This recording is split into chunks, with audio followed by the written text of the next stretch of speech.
이름만으로도 여전히 경외심과 존경을 불러일으키고 역사는 미스테리에 쌓여 있으며 세계에서 가장 오래되고 부유한 왕국 중 하나를 지배했던 한 여성을 상상해 보세요.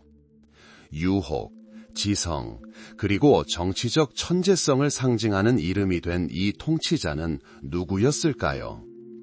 헬레니즘 시대 이집트의 여왕이었던 한 여성이 어떻게 로마에서 가장 강력한 두 남성의 마음을 사로잡고 제국 전체의 역사에 영향을 미칠 수 있었을까요? 그녀의 이름은 클레오파트라였습니다. 오늘 우리는 그녀의 시대를 만나고 그녀의 세계를 이해하고 그녀의 위대함에 얽힌 미스테리를 풀어내기 위해 수세기를 아우르는 길고 고요한 여정을 시작할 것입니다. 이 이야기는 단순한 사랑이나 음모에 관한 이야기가 아닙니다.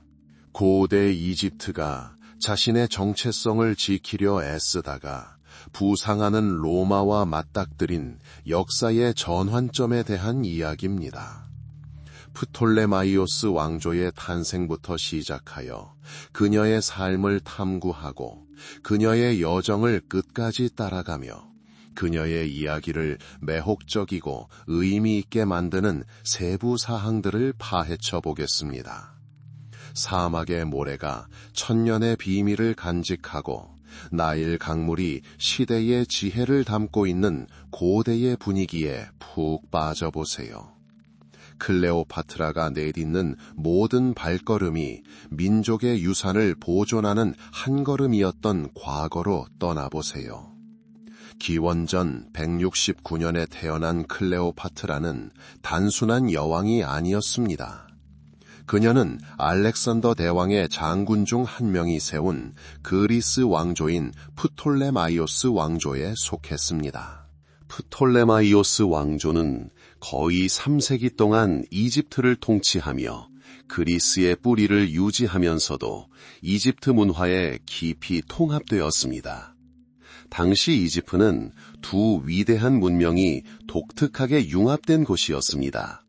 수천 년의 전통, 사제직, 기념비적인 건축물을 지닌 고대 이집트 문명과 알렉산더 대왕의 정복으로 유입된 철학, 과학, 예술을 지닌 헬레니즘 문명이 바로 그것입니다. 헬레니즘 시대로 알려진 이 시기는 큰 변화의 시기였습니다. 페르시아와 같은 고대의 강대국들은 이미 새로운 강대국들에게 자리를 내주었습니다.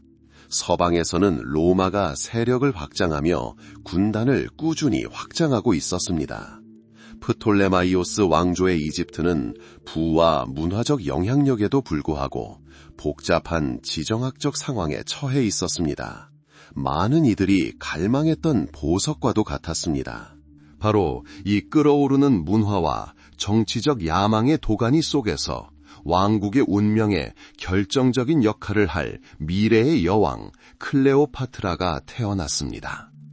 세 번째 섹션의 시작. 클레오파트라는 프톨레마이오스 왕조의 왕위 계승자들이 흔히 그랬듯이 엄격한 교육을 받으며 어린 시절을 보냈습니다. 그녀는 통치자가 될 운명이었으며 이를 위해서는 국정 운영에 대한 지식뿐만 아니라 민족의 문화와 언어에 대한 깊은 이해가 필요했습니다. 역사가들에 따르면 클레오파트라는 많은 선대 왕들과 달리 그리스어뿐만 아니라 이집트어까지 구사했는데 이는 왕조 통치자들 사이에서는 드문 일이었습니다. 그녀는 역사, 철학, 문학, 수학, 천문학을 공부했습니다. 그녀의 교육은 협상 능력, 경제 운영 능력, 그리고 외교의 복잡성을 이해하는 능력을 갖춘 왕위에 걸맞은 후계자로 성장하는 것을 목표로 했습니다. 그녀는 프톨레마이오스 왕조 특유의 궁궐 음모와 권력 다툼 속에서 성장했습니다. 그녀의 아버지 프톨레마이오스 12세 알레테스는 통치자로서 쉽지 않은 통치를 했습니다. 그는 내부 반란과 로마의 개입 위협에 직면했습니다. 이러한 사건들을 지켜보던 클레오파트라는 어린 시절부터 정치와 생존의 교훈을 얻었습니다. 그녀는 권력의 취약성과 동맹의 중요성, 그리고 통치자의 개인적 자질을 직접 목격했습니다. 이 시기는 그녀의 인격을 단련시켜 앞으로 겪게 될 시련에 대비할 수 있도록 준비시켜 주었습니다. 기원전 1051년, 아버지가 사망한 후 당시 18살이었던 클레오파트라가 왕위에 올랐습니다. 전승에 따르면 그녀는 아직 어린 동생 프톨레마이오스 13세와 공동으로 통치할 예정이었습니다. 그러나 곧 형제자매, 아니 오히려 그들의 조언자들 사이에서 실권 다툼이 벌어졌습니다. 강인한 성격과 야망을 지닌 클레오파트라는 꼭두각시가 되고 싶지 않았습니다. 그녀의 결단력과 독립에 대한 열망은 갈등으로 이어졌습니다. 기원전 1149년, 클레오파트라에게 적대적인 신하들의 압력으로 그녀는 알렉산드리아를 떠나 이집트 밖으로 피난해야 했습니다. 힘겨운 시련이었지만 그녀는 굴하지 않았습니다. 망명 중에도 클레오파트라는 왕위를 되찾겠다는 희망을 결코 잃지 않았습니다. 그녀는 왕위를 되찾으려면 강력한 외부 세력의 지원이 필요하다는 것을 알고 있었습니다. 그녀의 시선은 당시 이 지역의 세력 균형에 영향을 미칠 수 있는 유일한 초강대국이었던 로마로 향했습니다. 바로 이 순간 그녀의 운명은 로마에서 가장 유명한 장군 중 한 명의 운명과 얽히게 되었습니다. 5부 시작. 기원전 1148년 막강한 권력과 야망을 지닌 로마 장군 가이우스 율리우스 카이사르는 자신의 정치적 목표를 달성하기 위해 이집트에 도착했습니다. 그는 내전에 휘말려 지원과 자원을 요청했습니다. 그의 도착 소식을 접한 클레오파트라는 기회를 포착했습니다. 전설에 따르면 그녀는 오빠의 경비병들의 눈을 피하기 위해 카펫이나 자루에 쌓여 비밀리에 알렉산드리아 궁전으로 이송되었다고 합니다. 만약 이 대담한 모험이 실제로 일어났다면 그녀의 결단력과 수완을 보여줍니다. 카이사르와의 만남은 전환점이었습니다. 아름다움뿐 아니라 뛰어난 지성과 매력, 그리고 학식까지 갖춘 클레오파트라는 카이사르에게 깊은 인상을 남겼습니다. 그녀는 자신을 이집트의 정통 통치자로 내세우며 권력 회복을 위해 카이사르의 도움이 필요하다고 주장했습니다. 카이사르는 그녀를 잠재적인 동맹국일 뿐만 아니라 로마의 곡물 공급에 필수적인 이집트 내 로마의 영향력을 강화할 기회로 여겼습니다. 두 사람은 정치적 동맹뿐만 아니라 이후 전개될 사건에 지대한 영향을 미칠 개인적인 관계까지 맺었습니다. 이 동맹은 상호 이익을 기반으로 한 전략적이면서도 클레오파트라와 로마 사이의 긴밀한 유대감의 시작을 알리는 신호이기도 했습니다. 즉 6부 시작. 카이사르가 클레오파트라를 도와 오빠의 군대를 물리친 후 그녀는 왕위에 복귀했습니다. 이제 그녀는 이집트를 통치했지만 로마의 확실한 보호령 아래 있었습니다. 그녀의 권력은 공고해졌지만 독립성은 제한적이었습니다. 알렉산드리아의 카이사르는 사실상 이집트 전국의 중재자가 되었습니다. 그는 왕조 분쟁에 개입하여 클레오파트라를 지지했고 이집트의 로마의 유리한 질서를 확립했습니다. 카이사르 치하의 클레오파트라 통치는 적어도 언뜻 보기에는 이집트의 상대적인 안정을 상징했습니다. 클레오파트라는 국내 권력 강화, 필요한 개혁 시행, 경제 재건에 집중했습니다. 그러나 로마의 영향력은 확연히 드러났습니다. 이집트는 곡물과 기타 자원을 공급하는 로마의 중요한 동맹국이 되었습니다. 클레오파트라는 그 대가로 왕궁 유지에 필요한 지원을 받았습니다.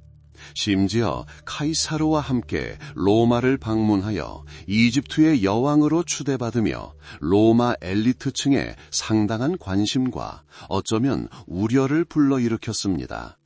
이 시기는 이집트와 로마의 운명이 얼마나 밀접하게 얽혀 있었는지, 그리고 한 여상이 어떻게 이 복잡한 관계의 중심에 서게 되었는지를 보여주었습니다. 7번째 섹션의 시작. 기원전 144년 3월, 율리우스 카이사르가 로마 원로원 의원들의 음모에 의해 암살당하는 비극적인 죽음은 지중해 전역에 충격을 안겨주었습니다. 클레오파트라에게 이는 강력한 후원자이자 동맹을 잃는 것을 의미했습니다. 로마에서 그녀의 입지는 취약해졌습니다. 그녀는 즉시 로마를 떠나 이집트로 돌아갔습니다. 수천 년에 달하는 역사를 가진 이집트는 서기 전환기에 독특한 시기를 겪었습니다. 고대의 전통이 새롭고 강력한 세력인 로마의 영향력 확대와 충돌했던 시기였습니다. 이러한 격동의 역사 속에서 고대의 가장 유명한 여성 중 한 명, 클레오파트라가 태어났습니다.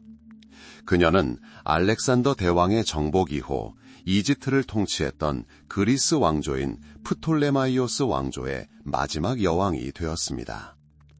알렉산더 대왕의 장군 중 한 명의 후손인 프톨레마이오스 왕조는 기원전 1323년에 왕조를 세웠습니다. 그들은 자국민들 사이에 그리스 문화와 언어를 보존하고자 노력했지만 동시에 이집트의 삶에 깊이 융화되었습니다. 알렉산더 대왕이 직접 세운 이집트의 수도 알렉산드리아는 고대 세계 최고의 문화 및 과학 중심지 중 하나가 되었습니다. 지식의 보고인 알렉산드리아 도서관과 고대 세계 7대 불가사의 중 하나인 장엄한 등대가 이곳에 자리 잡았습니다. 클레오파트라는 기원전 69년경에 태어났습니다. 그녀의 아버지 프톨레마이오스 12세 아울레테스는 권력이 항상 안정된 것은 아니었던 통치자였습니다. 그는 빈번하게 내부 문제에 직면했고 심지어 로마의 지원을 구하기 위해 이집트를 잠시 떠나야 할 정도였습니다. 정치적 음모와 군사력을 갖춘 로마 세계에 일찍 노출된 것은 젊은 왕위 계승자에게 분명 영향을 미쳤을 것입니다. 클레오파트라의 성장기는 궁궐 내 음모와 정치적 갈등으로 점철된 분위기 속에서 이루어졌습니다. 그녀는 당대 통치자들에게서 흔히 볼 수 있는 훌륭한 교육을 받았습니다. 그녀는 언어, 철학, 수학을 공부했습니다. 프톨레마이오스 왕조에서 유일하게 이집트어를 배웠다고 전해지는데 이는 그녀가 백성들과 소통하고 권력을 공고히 하는데 분명 도움이 되었을 것입니다. 어린 시절부터 그녀는 미래의 통치자로서의 자질을 함양하는 데 도움을 준 사람들에 둘러싸여 살았습니다. 아버지가 돌아가신 후 유언에 따라 클레오파트라는 남동생 프톨레마이오스 13세와 함께 이집트를 공동 통치하게 되었습니다. 그러나 더 큰 권력을 노리는 궁정고문들은 그녀의 오빠를 클레오파트라에게 등을 돌리게 했습니다. 결국 기원전 50년경 그녀는 음모를 피해 알렉산드리아를 떠나야 했습니다. 망명 생활이었지만 그녀의 의지는 꺾이지 않았습니다. 오히려 그녀의 결의는 더욱 굳건해졌습니다. 망명 생활 중이던 클레오파트라는 지체 없이 자신의 정당한 왕위를 되찾기 위해 지지를 구했습니다. 바로 이 시기에 그녀의 운명은 로마에서 가장 영향력 있는 인물 중 한 명인 가이우스 율리우스 카이사르의 운명과 엇갈렸습니다. 카이사르는 정치적 반대자들을 추적하기 위해 이집트에 도착했습니다. 왕조 분쟁 소식을 접한 그는 이 부유한 지역에서 로마의 영향력을 강화할 기회를 포착했습니다. 두 사람의 만남은 전설이 되었습니다. 전설에 따르면 클레오파트라는 경비병들의 눈을 피하기 위해 카펫이나 자루에 쌓여 알렉산드리아 궁전으로 비밀리에 끌려왔다고 합니다. 그녀가 카이사르 앞에 나타났을 때 카이사르는 그녀의 지성과 아름다움 그리고 결단력에 매료되었습니다. 바로 이 순간이 두 사람의 복잡한 동맹의 시작을 알렸습니다. 그녀의 잠재력을 알아보고 믿음직한 동맹으로 여긴 카이사르는 그녀를 지원하기로 결정했습니다. 카이사르의 지원으로 클레오파트라는 오빠의 군대를 물리치고 왕위에 복귀했습니다. 그녀는 이제 이집트를 통치했지만 로마의 확실한 보호령 아래 있었습니다.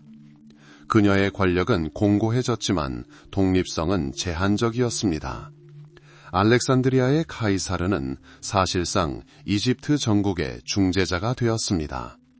그는 클레오파트라를 지지하며 왕조 분쟁에 개입했고 로마에 유리한 이집트 질서를 확립했습니다.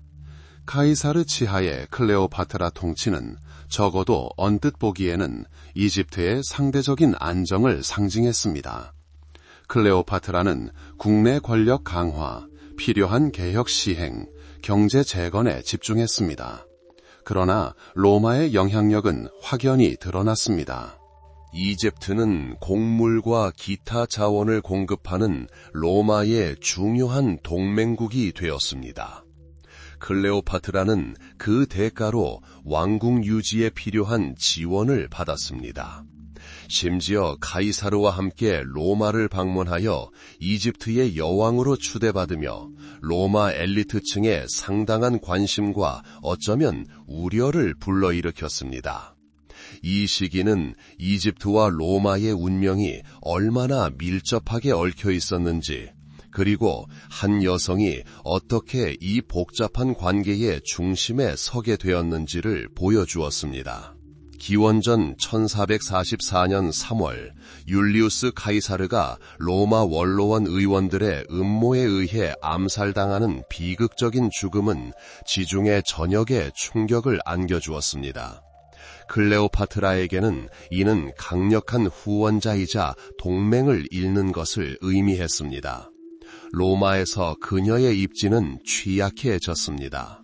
그녀는 권력을 유지하고 변화된 정치 지형에서 새로운 길을 찾기 위해 즉시 로마를 떠나 이집트로 돌아갔습니다. 카이사르 사후 로마는 내전으로 치달았습니다. 권력은 여러 장군과 정치인들에게 나뉘어 있었고 각자는 자신의 영향력을 확대하려 했습니다. 현명하고 선견지명이 있는 통치자 클레오파트라는 이집트의 안보를 위해 새롭고 강력한 동맹을 찾아야 한다는 것을 깨달았습니다.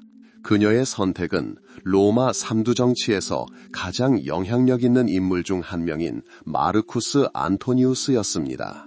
두 사람의 만남은 기원전 114년 소아시아의 도시 타르수스에서 이루어졌습니다. 안토니우스는 자신의 입지를 강화하고 동방 속주들의 지지를 확보하고자 클레오파트라를 불렀습니다. 클레오파트라는 호화로운 배를 타고 도착하여 자신을 아프로디테 여신이라고 소개했습니다. 이 만남은 단순한 정치적 동맹이 아니라 깊은 개인적 관계의 시작이기도 했습니다. 두 사람의 유대감은 열정, 야망, 그리고 공통된 정치적 목표로 점철되었습니다. 10년 넘게 지속된 두 사람의 공동통치는 이집트에 비교적 번영을 가져다 준 시기였습니다. 클레오파트라와 마크 안토니우스는 이집트를 동방의 권력 중심지로 강화하고자 했습니다.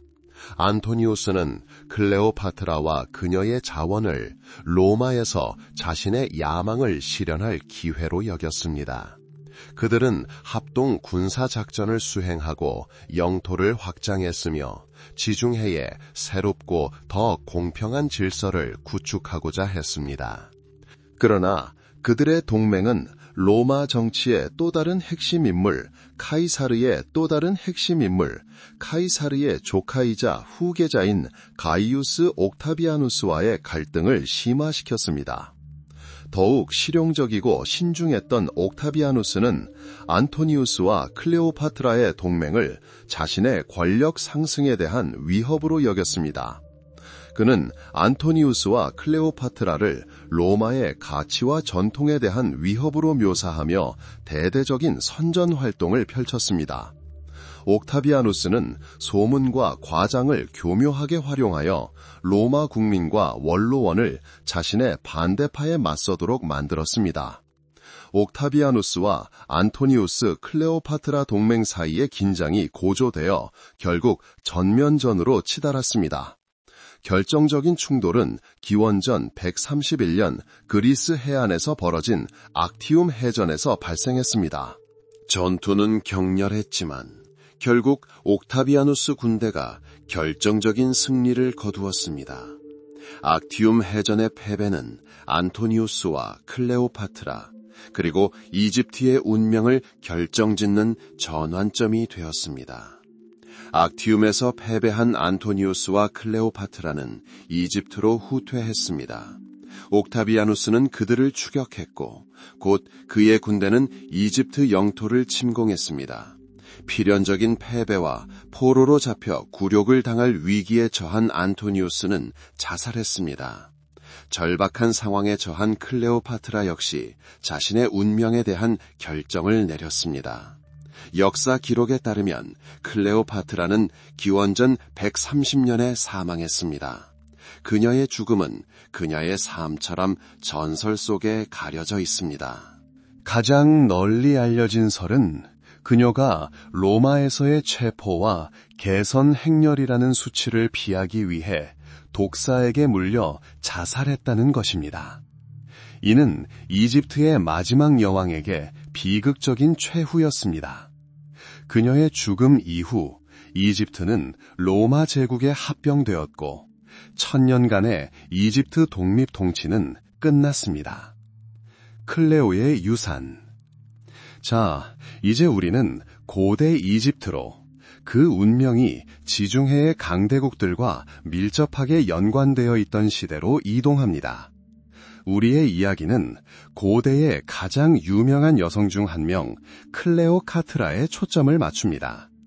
하지만 그녀의 파란만장한 삶을 파헤치기 전에 그녀의 탄생과 유년 시절로 돌아가 그녀가 어떤 세상에 발을 들여놓았고 운명적인 역할을 위해 어떻게 준비했는지 살펴보겠습니다. 클레오파트라는 기원전 119년에 태어났습니다.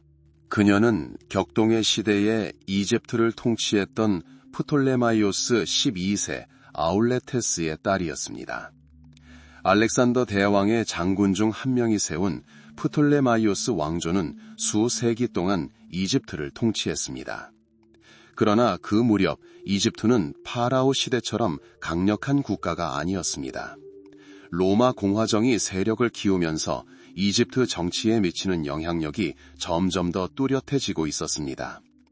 프톨레마이오스 12세는 자신의 지위를 강화하고 로마의 지지를 얻기 위해 로마 정치인들에게 후한 선물을 주었습니다. 물론 이는 이집트 국고를 고갈시키고 주민들의 불만을 야기했습니다. 클레오파트라는 이집트의 수도 알렉산드리아 궁전에서 어린 시절을 보냈습니다. 알렉산드리아는 당시 세계 최고의 도시 중 하나였습니다.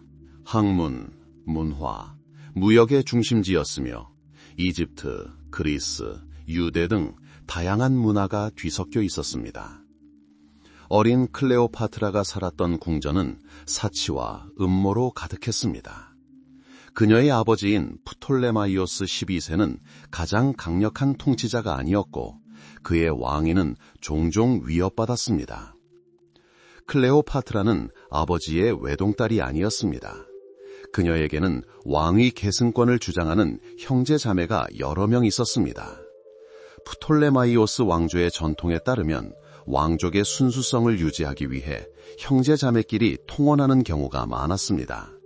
그래서 클레오파트라는 성장하여 아직 어린 동생 프톨레마이오스 13세와 결혼했습니다. 하지만 이집트의 왕권은 결코 안정적이지 않았습니다. 국민에 의해 이집트에서 추방당한 프톨레마이오스 12세는 로마 용병들의 도움으로 귀환했습니다. 그는 기원전 1054년 사망할 때까지 통치했습니다. 그의 사후 유언에 따라 권력은 그의 장녀 클레오파트라와 그녀의 동생 프톨레마이오스 13세에게 이양되었고 두 사람은 공동 통치를 하게 되었습니다. 클레오파트라의 어린 시절은 집중적인 학습의 시기였습니다. 그녀는 교육받은 사람들에 둘러싸여 자랐고 왕위 계승자로서 이는 그녀에게 매우 중요했습니다.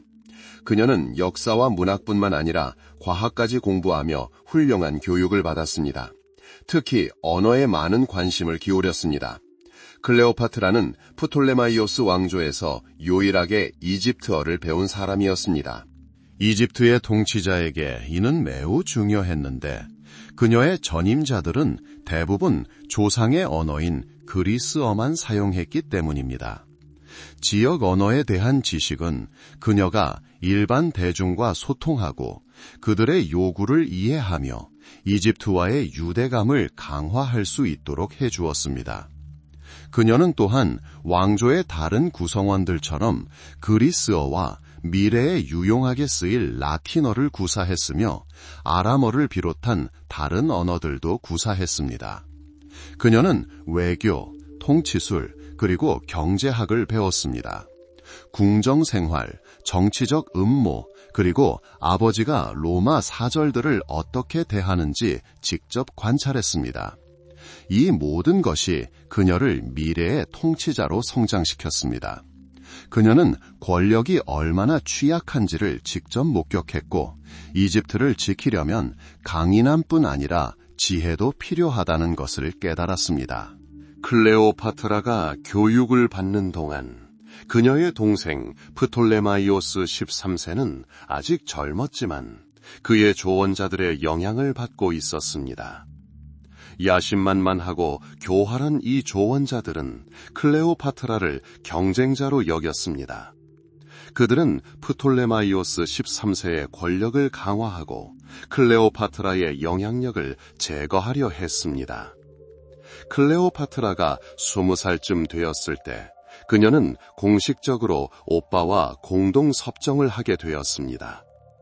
그러나 실권은 점차 그녀에게 반대하는 신하들의 손에 넘어갔습니다. 기원전 1051년 이러한 고문들의 압력으로 클레오파트라는 알렉산드리아를 떠나 망명길에 오를 수밖에 없었습니다. 그녀는 시리아로 피난처를 찾아 왕위를 되찾기 위한 지지자들을 모으기 시작했습니다. 그녀의 인생에서 힘든 시기였습니다. 추방당하고 권력을 박탈당했지만 그녀는 결코 물러서지 않았습니다. 그녀는 왕위에 대한 자신의 권리와 이집트를 통치할 능력을 믿었습니다. 어린 시절, 교육, 정치 생활에 대한 관찰, 이 모든 것이 그녀를 이 시련에 대비하게 했습니다. 그녀는 돌아가려면 군대뿐만 아니라 정보, 외교, 그리고 어쩌면 외부의 지원도 필요하다는 것을 알고 있었습니다. 그녀가 돌아갈 길을 찾던 바로 그 순간, 이집트에서 그녀의 삶과 지중해 전체의 역사를 근본적으로 바꿀 사건들이 일어났습니다. 역사에 영원히 기록될 로마 장군 가이우스 율리우스 가이사르가 이집트에 도착했습니다. 클레오파트라는 젊은 시절부터 권력이 얼마나 취약한지를 직시했고 이집트를 지키려면 힘뿐만 아니라 지혜도 필요하다는 것을 깨달았습니다. 클레오파트라가 교육을 받는 동안 아직 어린 그녀의 오빠 프톨레마이오스 13세는 그의 측근들의 영향을 받고 있었습니다. 야심만만하고 교활한 이 측근들은 클레오파트라를 경쟁자로 여겼습니다. 그들은 프톨레마이오스 13세의 권력을 강화하고 클레오파트라의 영향력을 약화시키려 했습니다. 클레오파트라가 20살쯤 되었을 때 그녀는 공식적으로 오빠와 공동 섭정을 하게 되었습니다. 그러나 실질적인 권력은 점차 그녀에게 반대하는 신하들의 손에 넘어갔습니다. 기원전 1501년 이러한 측근들의 압력으로 클레오파트라는 알렉산드리아를 떠나 망명길에 오를 수밖에 없었습니다. 그녀는 시리아로 피난처를 찾아 왕위를 되찾기 위한 지지자들을 모으기 시작했습니다. 이는 그녀의 인생에서 힘든 시기였습니다. 권력을 잃은 망명 생활에도 불구하고 그녀는 굴복하지 않았습니다. 그녀는 왕위에 대한 자신의 권리와 이집트를 통치할 능력을 믿었습니다. 어린 시절, 교육, 정치 생활에 대한 관찰, 이 모든 것이 그녀를 이 도전에 대기하게 해주었습니다. 그녀는 돌아가려면 군대뿐만 아니라 정보, 외교, 그리고 어쩌면 외부의 도움도 필요하다는 것을 알고 있었습니다. 돌아갈 길을 찾던 바로 그 순간 이집트에서 그녀의 삶과 지중해 전체의 역사를 근본적으로 바꿔놓을 사건들이 발생했습니다. 역사에 영원히 이름이 남을 로마 장군 가이우스 율리우스 카이사르가 이집트에 도착했습니다. 기원전 1051년 카이사르가 이집트에 도착한 것은 개인적인 이해관계뿐 아니라 복잡한 정치적 상황 때문이었습니다. 내전에 휩싸인 로마 공화국은 최대 곡물 공급국 중 하나인 이집트의 풍부한 자원을 장악하려 했습니다. 젊은 파라오 프톨레마이오스 13세는 왕위 계승권을 주장하는 누이 클레오파트라와 갈등을 빚었습니다. 프톨레마이오스의 측근들은 클레오파트라를 자신들의 권력에 대한 위협으로 여기고 동생에게 그녀를 몰아낼 것을 촉구했습니다. 클레오파트라가 망명 중이고 이집트가 내전에 휩싸인 이 복잡한 상황에 카이사르가 도착했습니다. 그의 도착은 이 지역의 안정과 로마의 영향력을 확보하기 위해 형제자매 간의 갈등을 해결해야 할 필요성에 의해 결정되었습니다. 노련한 정치가이자 군사 지도자였던 카이사르는 이집트의 질서 유지가 로마에 이롭다는 것을 알고 있었습니다. 그는 알렉산드리아에 도착하여 왕위 계승 분쟁의 중재자로 환영받았습니다. 망명 중이던 클레오파트라에게 이는 예상치 못한 기회였습니다. 그녀는 사건의 흐름을 바꿀 수 있는 강력한 동맹만이 자신이 왕관을 되찾는 데 도움을 줄 수 있다는 것을 알고 있었습니다. 그녀의 결단력과 지성은 이 상황을 자신에게 유리하게 이용할 수 있게 해주었습니다.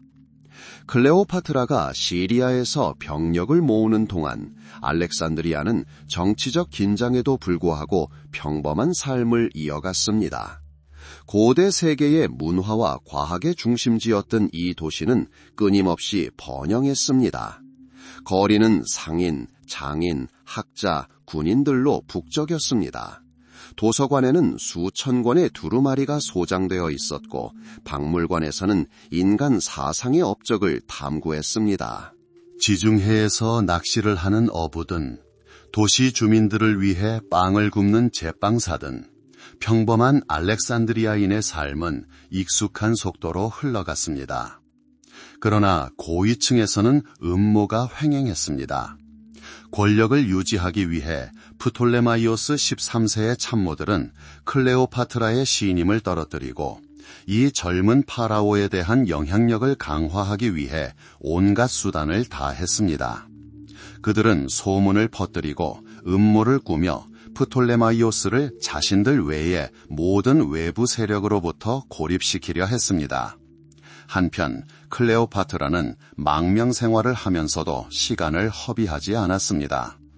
그녀는 그리스어와 그리스 문화에 대한 지식, 그리고 헬레니즘 통치자들과의 인맥을 활용하여 지지 기반을 확보했습니다.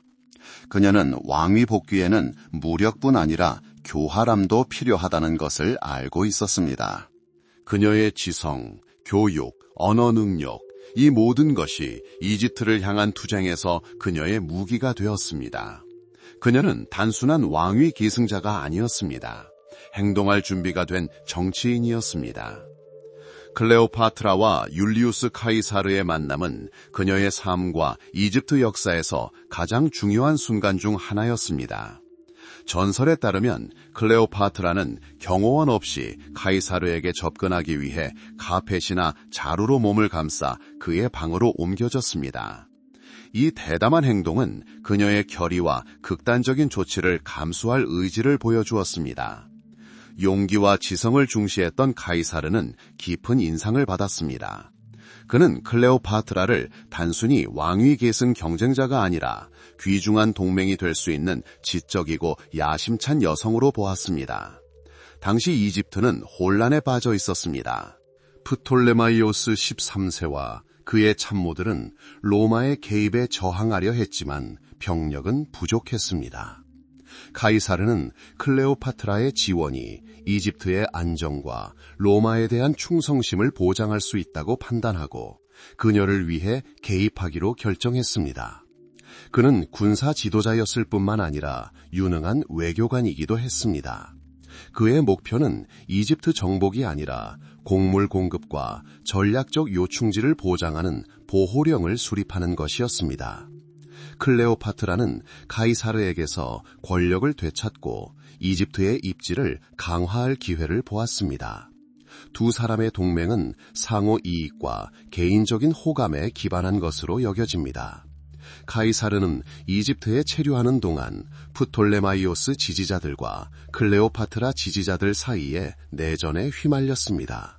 카이사르가 클레오파트라 편에 선 후 알렉산드리아에서는 군사적 갈등이 시작되었습니다. 문화와 학문의 상징이었던 이 도시는 전쟁터가 되었습니다. 카이사르 휘하의 로마 군단은 프톨레마이오스 13세의 군대와 싸웠습니다. 이 전투에서 고대 지식의 보고 중 하나인 알렉산드리아 도서관의 일부가 파괴될 위기에 처했습니다. 이 비극적인 사건은 군사작전에 어두운 그림자를 드리웠습니다. 그럼에도 불구하고 카이사르의 결의와 클레오파트라의 지원 덕분에 젊은 파라오의 지지자들은 패주했습니다. 프톨레마이오스 13세는 탈출을 시도하다 나일강에서 목숨을 잃었습니다. 이 사건 이후 클레오파트라는 왕위에 복귀했지만 더 이상 오빠와 공동 섭정을 하는 것이 아니라 단독 통치자가 되었습니다. 그러나 그녀의 권력은 이제 로마와 긴밀히 연결되었습니다. 임무를 완수한 카이사르는 이집트를 완전히 버리지 않았습니다. 그는 합의 이행을 보장하기 위해 소규모 로마 수비대를 이집트에 남겨두었습니다.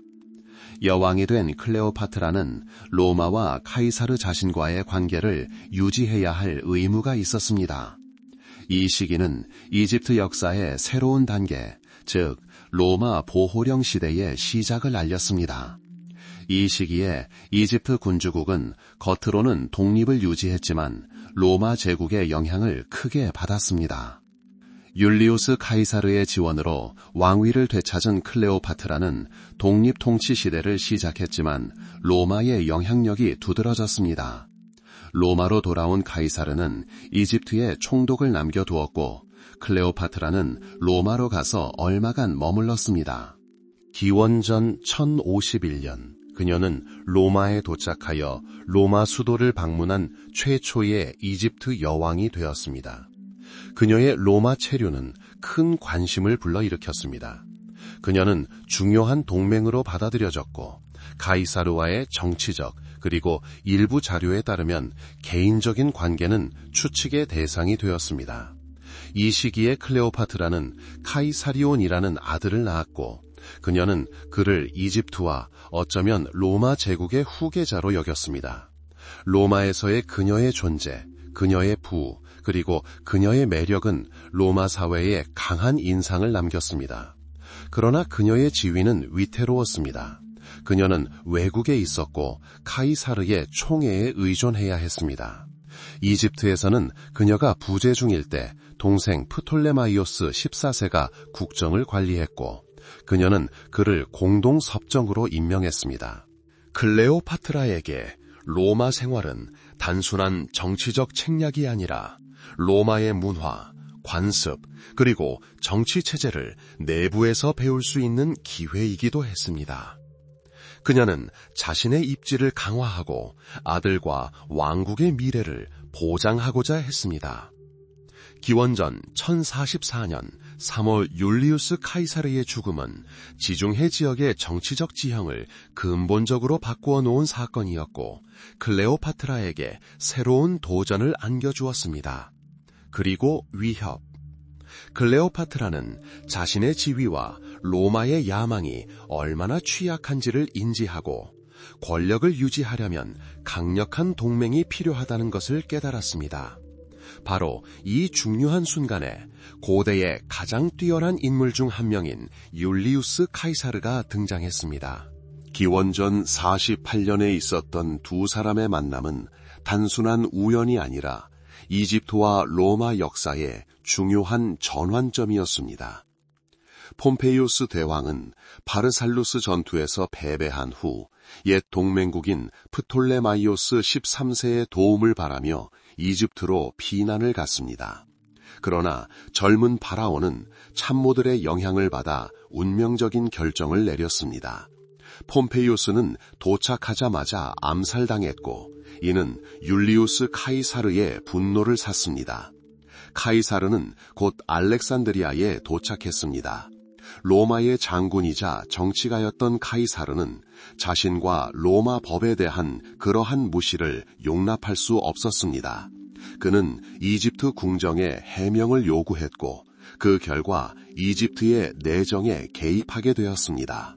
이 시기에 오빠 프톨레마이오스 13세에 의해 알렉산드리아에서 추방된 클레오파트라는 통치에 반기를 들었습니다. 전설에 따르면 바로 그때 그녀는 카이사르를 만나기 위해 매우 대담한 전략을 쓰기로 결심했습니다. 카펫에 쌓이거나 다른 전설에 따르면 침대보에 쌓였다는 클레오파트라는 비밀리에 카이사르의 궁으로 끌려갔습니다. 그녀의 결단력과 지략을 보여주는 이 대담한 행동은 카이사르에게 깊은 인상을 남겼습니다. 카이사르는 그녀를 단순히 젊은 여왕이 아니라 왕국을 다스릴 수 있는 지적이고 야심적이며 용감한 지도자로 여겼습니다. 두 사람의 만남은 곧 전략적 동맹으로 발전했습니다. 로마에서 자신의 권력을 공고히 하기 위해 자원과 지원이 필요했던 카이사르는 클레오파트라를 이상적인 파트너로 여겼습니다. 클레오파트라는 자신의 합법적 통치를 회복하고 이집트의 독립을 보장해줄 강력한 지지자를 찾았습니다. 카이사르는 클레오파트라와 그녀의 오빠 사이에 발발한 내전에서 클레오파트라 편을 들었습니다. 이집트 문제에 대한 로마의 이러한 개입은 이집트가 사실상 로마의 보호령이 되는 시기의 시작을 알렸습니다. 카이사르는 뛰어난 지휘관이자 정치가임을 증명하며 알렉산드리아 전쟁에서 승리했습니다. 프톨레마이오스 13세가 죽자 카이사르는 클레오파트라를 왕위에 복귀시켰지만 그녀의 동생인 프톨레마이오스 14세와 공동 섭정을 맡았습니다. 그러나 실권은 클레오파트라의 손에 남아 있었고 이집트 내 로마의 영향력은 더욱 커졌습니다. 한때 강대국이었던 이집트는 이제 로마 독재자의 의지에 의존하게 되었습니다. 클레오파트라가 카이사르와 함께 통치하는 동안 이집트의 입지가 강화되고 질서가 어느 정도 회복되었습니다. 그녀는 외교적, 행정적 재능을 발휘하여 이집트의 상대적인 안정을 유지했습니다. 카이사르는 자신의 군사작전과 정치적 야망에 필수적인 이집트의 풍부한 자원을 확보했습니다. 두 사람의 동맹은 상호 이익에 기반한 실용적인 성격을 지녔지만 동시대인들의 증언에 따르면 두 사람 사이에는 보다 개인적인 관계도 발전했다고 합니다. 로마와의 유대를 강화하고 왕국의 미래를 보장하고자 했던 클레오파트라는 카이사르에게 아들을 낳아 카이사리온이라는 이름을 지어주었습니다. 그녀는 카이사리온을 이집트 왕위 계승자일 뿐만 아니라 미래의 로마 통치자로 여겼습니다. 이러한 열망은 아들의 특별한 역할에 대한 그녀의 야망과 믿음을 더욱 확고히 했습니다.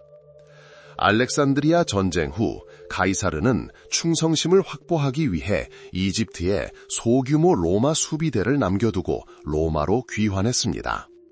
강력한 로마 지도자와 개인적인 관계를 유지하는 것이 얼마나 중요한지 깨달은 클레오파트라는 그를 따라갔습니다. 이는 전례 없는 사건이었습니다. 이집트 여왕이 로마를 방문한 것은 처음이었습니다.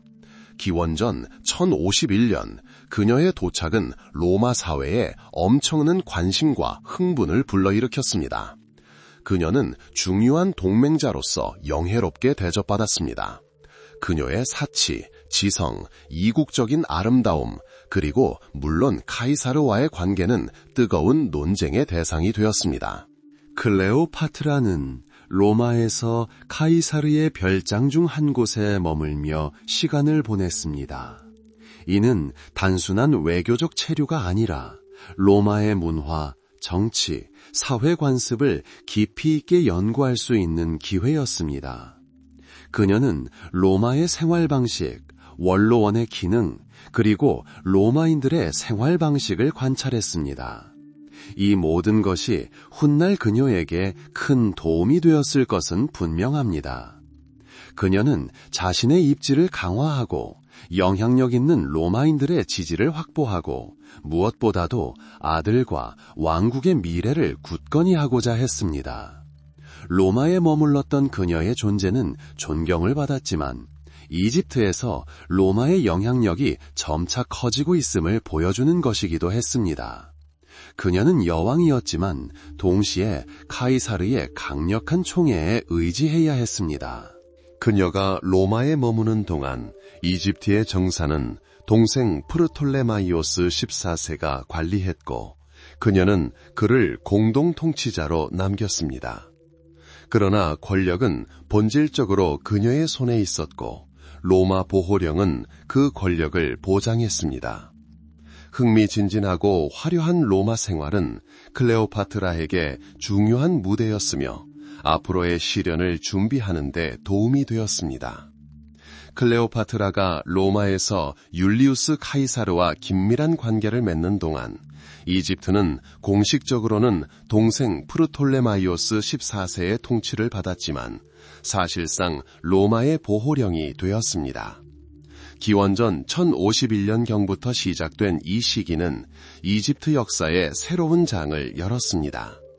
이집트 군주제의 오랜 전통이 강력한 로마 공화정의 영향력 확대와 맞물리면서 말입니다. 전략가이자 선견지명이 있는 정치가였던 카이사르는 이집트의 가치를 잘 알고 있었습니다.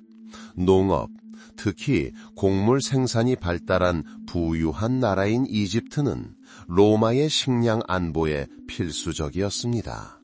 더욱이 이집트를 장악함으로써 로마는 지중해에서 전략적 우위를 점할 수 있었습니다. 클레오파트라를 충성스러운 동맹으로 왕좌에 앉힌 것은 카이사르에게 유리한 결정이었습니다. 그는 전면적인 합병을 추구하지 않고 충성스러운 통치자를 통해 통치하는 것을 선호했습니다. 이를 통해 이집트의 독립성을 유지하면서도 로마의 이익에 복종할 수 있었습니다. 이 시기 이집트의 삶은 외부의 정치적 압력에도 불구하고 오랜 전통을 고수했습니다. 수도 알렉산드리아는 활기로 가득했습니다.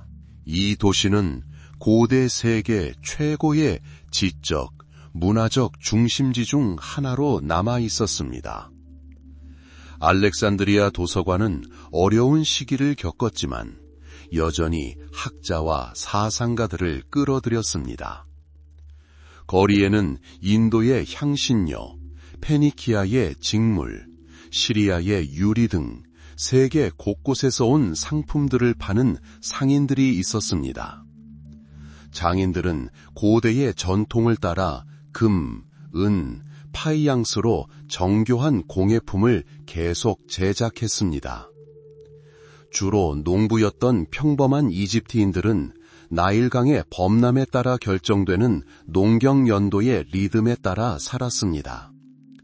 그들의 삶은 땅을 경작하고 밀, 보리, 아마를 재배하는 데 집중되었습니다. 수확은 그들과 국가 모두의 번영의 기반이 되었는데 수확의 상당 부분이 세금과 수출에 사용되었습니다. 일상생활은 작은 마을에서 꾸준하고 예측 가능한 흐름으로 이루어졌습니다.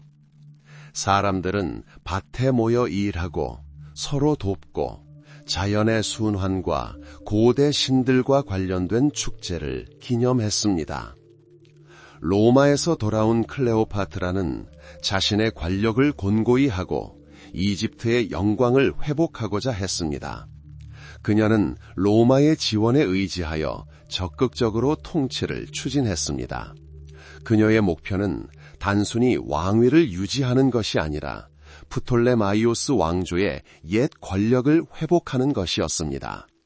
그녀는 경제 발전을 위한 개혁을 시행하고 무역을 장려하며 문화와 예술을 지원했습니다. 그녀의 통치 기간 동안 이집트는 로마의 영향력 아래 있었지만 여전히 정치 무대에서 중요한 역할을 했습니다. 로마 보호령이 모든 면에서 완전한 종속을 의미하지는 않았다는 점을 이해하는 것이 중요합니다. 이집트는 행정구조, 군대, 법률을 유지했지만 외교 정책과 주요 전략적 결정은 로마의 통제하에 있었습니다. 영리하고 야심찬 통치자였던 클레오파트라는 이 두 가지 현실 사이를 능숙하게 헤쳐나가며 로마의 무력을 이용하여 자신의 권력을 강화하고 당시의 상황에서 이집트의 이익을 최대한 보호했습니다. 이 시기는 이집트의 비교적 안정된 시기였지만 로마의 세력 확장을 인지하면서 지역 내 세력 균형이 불가피하게 변화하는 등 어려움을 겪었습니다.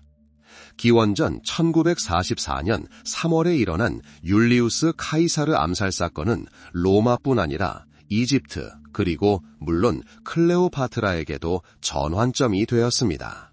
마치 벼락처럼 이 사건은 기존 질서를 무너뜨리고 여왕에게 새롭고 복잡한 과제를 안겨주었습니다. 그녀의 동맹이자 후원자였던 카이사르는 세상을 떠났습니다. 그의 죽음은 로마의 권력 공백을 남겼고 클레오파트라와 그녀의 어린 아들 카이사리온에게 불확실성을 안겨주었습니다. 그녀는 카이사리온을 이집트 왕위와 어쩌면 로마 왕위의 계승자로 여겼습니다. 클레오파트라는 암살 당시 로마에 있었습니다. 카이사르가 선물한 호화로운 별장에서 살며 자신의 지위를 만끽하고 있었습니다. 그녀는 단순한 손님이 아니라 핵심 정치인이기도 했습니다. 로마에 있는 그녀의 존재는 카이사르의 이집트에 대한 영향력과 관심을 보여주었습니다. 카이사르 사후 그녀의 지위는 위태로워졌습니다. 카이사르에게 반대했던 원로원 의원들은 이제 그녀를 의심의 눈초리로 바라보았습니다. 형식적으로는 독립국가였던 이집트는 이제 로마의 보호자가 없는 상황에서 훨씬 더 취약한 상황에 놓였습니다. 신속하게 행동해야 했습니다. 예리한 지성과 타고난 통찰력을 지닌 클레오파트라는 로마에 남는 것이 위험하다는 것을 깨달았습니다. 그녀는 짐을 챙기고 아들을 돌보았으며 카이사르의 죽음 이후 혼란스러운 시기를 틈타 로마를 떠났습니다. 그녀의 출국은 박해를 피하기 위해 신중하고 조용했습니다. 알렉산드리아로 돌아온 그녀는 새로운 현실에 직면했습니다. 이제 그녀는 이집트에서 자신의 권위를 되찾고 격동하는 로마 정계에서 왕국의 독립을 지켜낼 방법을 찾아야 했습니다. 이 시기 이집트는 로마의 영향에도 불구하고 독자적인 삶을 살았습니다. 농업은 여전히 경제의 근간이었습니다. 생명의 원천인 나일강이 범람하여 비옥한 토사를 흘려보냈고 농부들은 밭에 밀, 보리, 아마를 심었습니다. 수학은 농부와 국가 모두의 번영의 기반이 되었고 상당 부분이 세금과 수출에 사용되었습니다. 일상생활은 작은 마을에서 꾸준하고 예측 가능한 흐름으로 이어졌습니다. 사람들은 밭에서 일하고 서로 돕고 자연의 순환과 고대 신들과 관련된 축제를 기념하기 위해 모였습니다. 로마에서 돌아온 클레오파트라는 자신의 권력을 곤고히 하고 이집트의 영광을 회복하고자 했습니다. 그녀는 로마의 지원에 의지하여 적극적으로 통치를 추진했습니다. 그녀의 목표는 단순히 왕위를 유지하는 것이 아니라 프톨레마이오스 왕조의 옛 권력을 회복하는 것이었습니다. 그녀는 경제 개선을 목표로 개혁을 단행하고 무역을 장려하며 문화와 예술을 지원했습니다. 그녀의 통치 기간 동안 이집트는 로마의 영향력 아래에 있었지만 여전히 정치 무대에서 중요한 역할을 했습니다. 로마의 보호령이 모든 면에서 완전한 종속을 의미하지는 않았다는 점을 이해하는 것이 중요합니다. 이집트는 행정 구조, 군대, 법률을 유지했지만 외교 정책과 주요 전략적 결정은 로마의 통제하에 있었습니다. 영리하고 야심찬 통치자였던 클레오파트라는 로마의 힘을 활용하여 자신의 권력을 강화하고 당시 상황에 맞춰 이집트의 이익을 최대한 보호하며 이 두 가지 현실 사이를 능숙하게 헤쳐나갔습니다. 이 시기는 이집트가 비교적 안정된 시기였지만 로마의 세력 확장에 대한 인식이 부족하여 결국 이 지역의 세력 균형이 변화했습니다. 카이사르의 죽음은 로마에서 권력 다툼의 불씨를 당겼습니다. 그의 조카이자 젊은 옥타비아누스가 후계자로 선포되었습니다. 얼마 지나지 않아 또 다른 경쟁자가 등장했습니다. 바로 카이사르의 가장 가까운 측근 중 한 명이자 당시 이집트에 있던 마르쿠스 안토니우스였습니다. 그는 자신의 권리를 주장하고 지지자들을 모으기 위해 로마로 돌아왔습니다. 부와 전략적 요충지를 지닌 이집트는 로마 정치인들의 관심의 초점이 되었습니다. 어려운 상황에 처한 클레오파트라는 이 강력한 로마인들 중 누구와 새로운 동맹을 맺을지 결정해야 했습니다. 그녀의 직감과 정치적 판단은 마르크스 안토니우스가 자신의 왕위와 이집트의 독립을 지켜낼 열쇠가 될 수 있다는 것을 알려주었습니다. 카이사르 사후 로마는 혼란에 빠졌습니다. 권력은 소수의 권력자들에게 넘어갔는데 그 중에서도 카이사르의 조카인 젊은 옥타비아누스와 그의 가장 충성스러운 장군 중 한 명인 마르쿠스 안토니우스가 두드러졌습니다. 이집트가 오랜 역사에도 불구하고 로마의 야망이 교차하는 이 격동의 시기에 클레오파트라는 다시 한번 주목을 받게 되었습니다.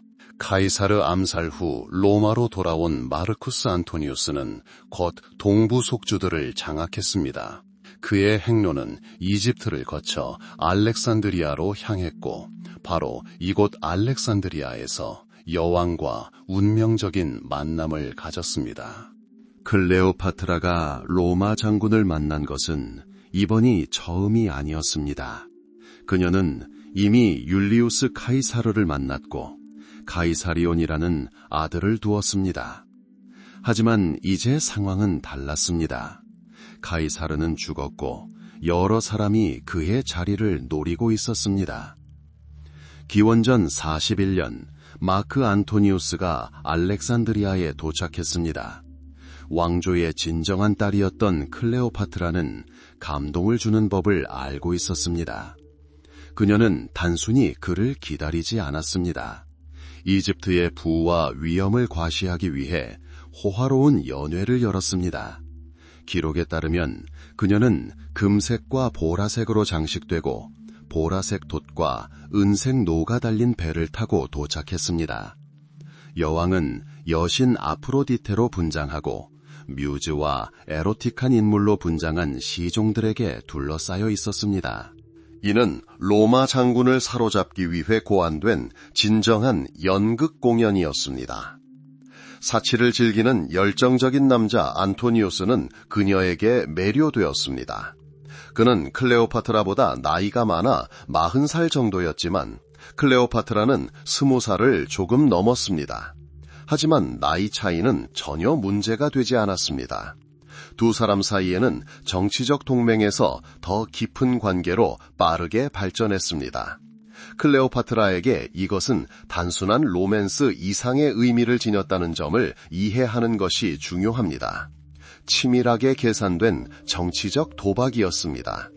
그녀는 로마의 팽창으로부터 이집트를 방어하고 자신의 안정적인 통치를 보장할 강력한 동맹이 필요했습니다. 동방에서 강력한 영향력을 가진 안토니우스는 이상적인 후보로 보였습니다. 두 사람의 관계는 급속도로 발전했습니다. 클레오파트라는 안토니우스의 여행에 동행했는데 로마에서도 잠시 머물렀습니다. 그녀는 안토니우스에게 세 자녀를 낳았는데 쌍둥이 알렉산드로스 헬리오스, 클레오파트라 셀레네, 그리고 프톨레마이오스 필라델푸스였습니다. 이 아이들은 두 사람의 결합을 상징했을 뿐만 아니라 이집트와 로마의 동방 영토의 잠재적 미래를 상징하기도 했습니다. 이 시기에 이집트는 독특한 전성기를 맞이했습니다. 로마의 보호 아래, 안토니우스의 강력한 지원 아래, 클레오파트라는 권력을 공고히 하고 국가의 경제적 번영을 회복했습니다. 그녀는 국가를 적극적으로 관리하고 무역을 장려하고 신전을 건설하고 복원했습니다. 알렉산드리아는 세계 최고의 문화 및 과학 중심지 중 하나로 남아 있었습니다. 수도의 삶은 활기로 가득했습니다. 거리에는 향신료, 직물, 곡물을 파는 시장이 북적였습니다. 도서관과 박물관은 번성하는 과학 공동체였습니다. 궁정 생활은 연회, 만찬, 그리고 문화 행사로 가득했습니다. 농부와 장인 등 평범한 이집트인들은 수세기 동안 이어져 온 전통을 따라 밭을 경작하고 상품을 생산하며 일상생활을 이어갔습니다. 물론 그들의 생계는 이 시기에 안토니우스와의 동맹이 보장한 수학, 세금, 그리고 전반적인 정치적 안정에 달려 있었습니다. 그러나 이 동맹은 복잡한 문제를 안고 있었습니다. 로마에서 안토니우스와 클레오파트라의 관계는 점점 더 반감을 샀습니다. 특히 그의 적 옥타비아누스는 이 동맹을 선전 목적으로 이용했습니다. 그는 안토니우스를 동방 여왕의 마법에 걸린 사람, 로마의 의무를 잊은 의지가 약한 통치자로 묘사했습니다. 이러한 비난은 과장된 면이 있었지만 동방의 영향력 확대를 우려했던 많은 로마인들에게 공감을 불러일으켰습니다. 한편 안토니우스와 클레오파트라는 각자의 계획을 세우고 있었습니다. 그들은 이집트가 핵심 역할을 할 동방에 광대한 제국을 건설하는 꿈을 꾸었습니다.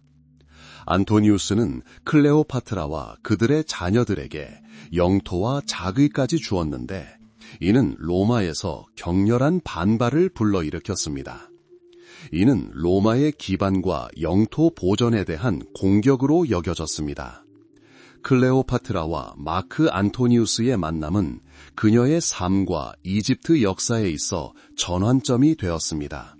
사랑, 정치, 그리고 경쟁이 얽히고 설킨 시기였으며 이는 앞으로 벌어질 사건들을 통해 드러날 것이었습니다. 안토니우스와의 동맹은 클레오파트라에게 독립을 지필 수 있다는 희망을 주었지만 동시에 그녀와 이집트는 떠오르는 권력자 옥타비아누스와의 대립으로 치닫는 길로 들어섰습니다. 앞서 언급했듯이 클레오파트라와 마크 안토니우스의 만남은 전환점이었습니다. 정치적인 목적으로 시작된 이 동맹은 금세 그 이상의 관계로 발전하여 이집트와 로마의 운명에 영향을 미쳤습니다.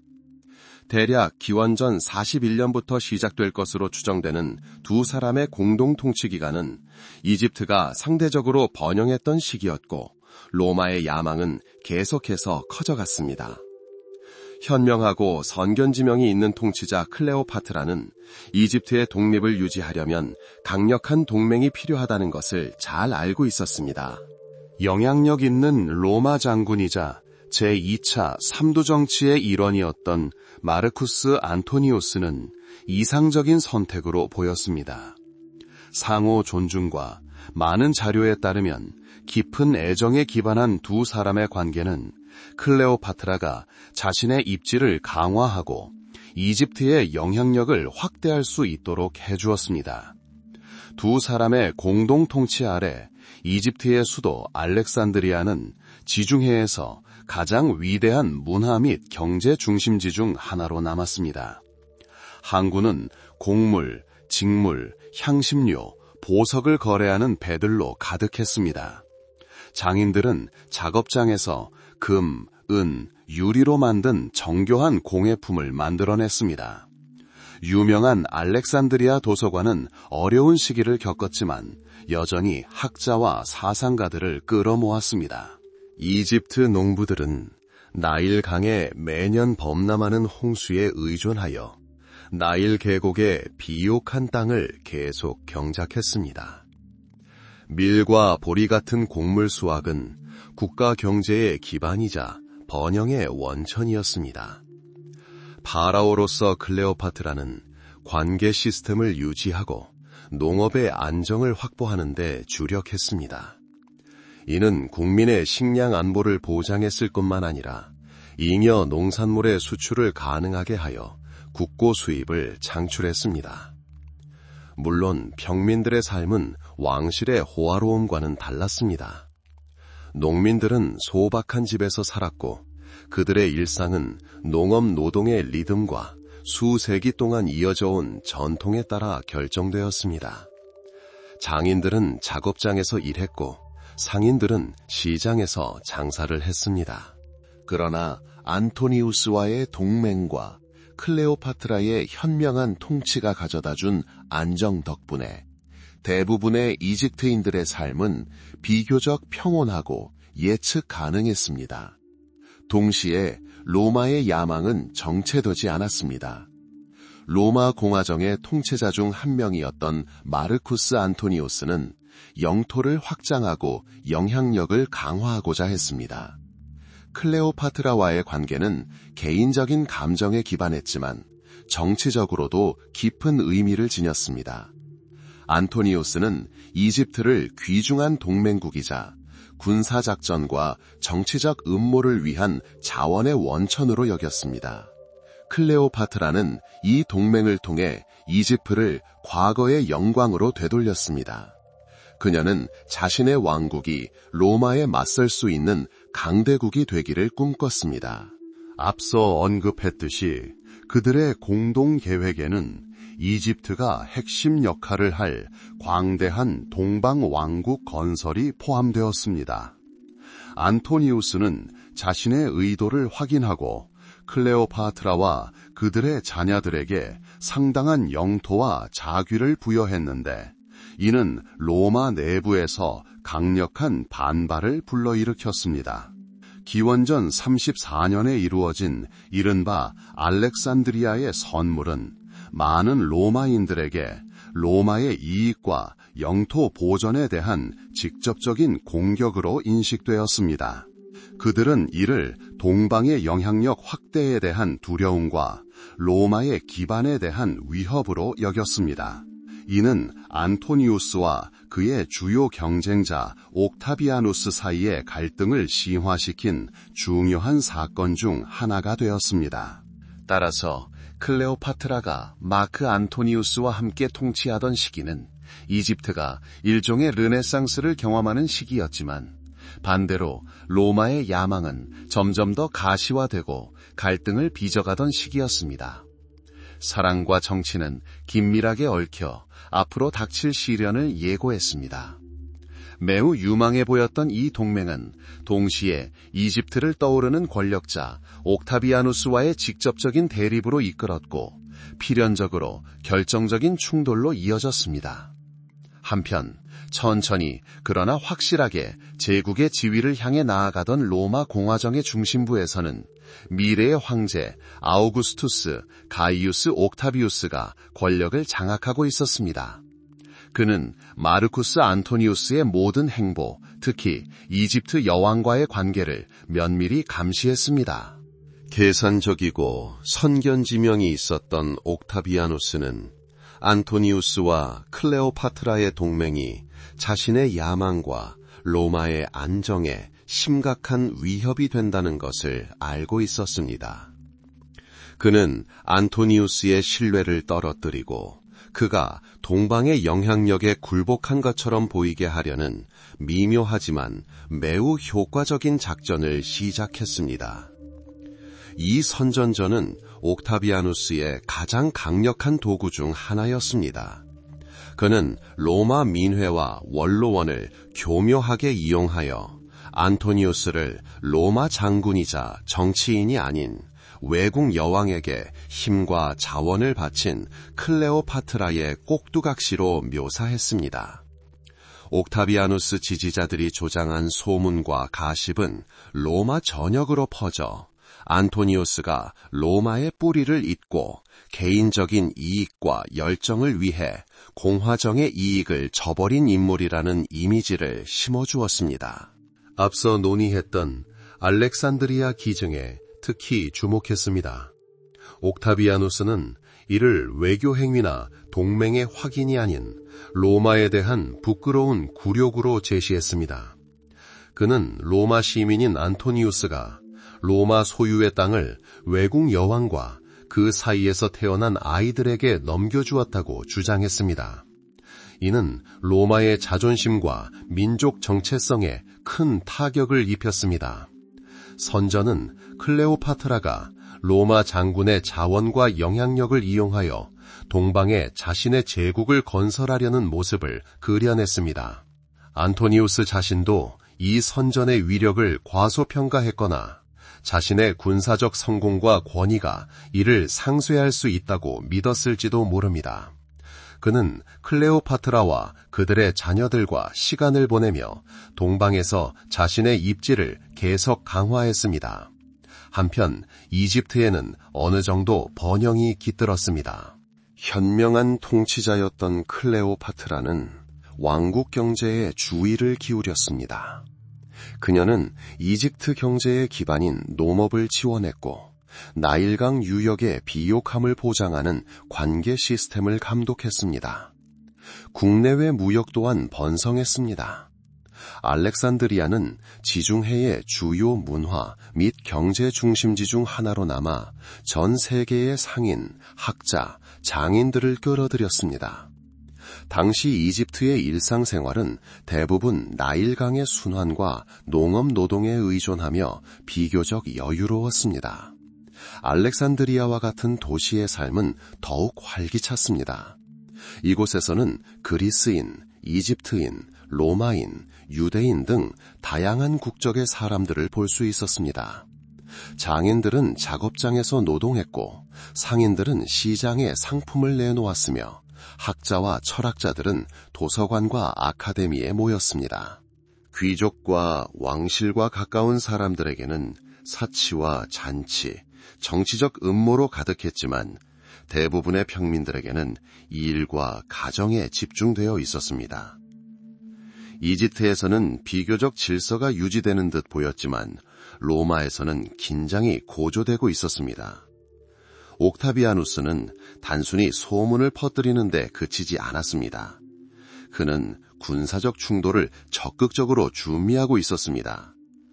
그는 로마 시민들의 불만, 동방 세력의 영향력에 대한 두려움, 그리고 안토니우스의 배신설을 이용하여 군대와 민중의 지지를 확보했습니다. 그는 병력을 동원하고 입지를 강화하며 공개적인 갈등의 구실을 찾기 시작했습니다. 똑똑하고 통찰력 있는 여성이었던 클레오파트라는 이러한 갈등의 결과를 잘 알고 있었습니다. 그녀는 옥타비아누스의 지도 아래 로마가 공화정에서 한 사람이 절대 권력을 추구하는 중앙 집권 국가로 변모하는 것을 목격했습니다. 또한 그녀는 자신과 왕국의 운명이 마르쿠스 안토니우스의 운명과 불가분의 관계에 있음을 알고 있었습니다. 처음에는 상호 이익과 어쩌면 깊은 감정을 바탕으로 구축되었던 그들의 동맹은 이제 격렬한 정치적 투쟁의 대상이 되었습니다. 옥타비아누스는 정치 전략의 달인이었습니다. 그는 안토니우스를 반역죄로 직접 고발하는 것은 너무 위험하다는 것을 알고 있었습니다. 대신 그는 갈등을 동방의 타락과 외세의 영향에 맞서 로마의 가치와 전통을 지키려는 투쟁으로 묘사했습니다. 그는 로마의 애국심을 교묘하게 활용하여 클레오파트라를 로마 영웅을 노예로 삼은 교활한 유혹자로 묘사했습니다. 그는 로마의 귀족들의 심리를 좋게 잘했으며 그들이 클레오파트라를 로마에 대항하는 것이 직접 안토니우스에 대한 반역이라는 것을 알았습니다. 양측 전선에서 전쟁 준비가 한창이었다. 안토니우스는 이집트의 자원과 자신의 병력에 의지하여 육해군을 조직하고 있었다. 그는 또한 로마에 맞설 수 있는 다른 동방 왕들과 통치자들의 지지를 얻으려 했다. 클레오파트라는 군함 건조와 병력 보급에 막대한 투자를 했다. 그녀는 다가올 전쟁의 결과가 자신과 안토니우스의 권력의 운명뿐 아니라 동지 중의 전체의 미래를 좌우할 것임을 알고 있었다. 옥타비아누스의 지도 아래 로마는 군사력 증강에도 박차를 가했습니다. 그는 군사 훈련을 실시하고 국고를 보충하고 충성스러운 군단을 창설했습니다. 그의 선전기구는 쉴 새 없이 돌아가며 여론을 형성하고 로마인들을 전쟁에 대비시켰습니다. 정치적 긴장이 최고조에 달했던 이 시기에 로마와 속주들의 많은 주민들은 중대하고 어쩌면 비극적인 무언가가 다가오고 있음을 직감했습니다.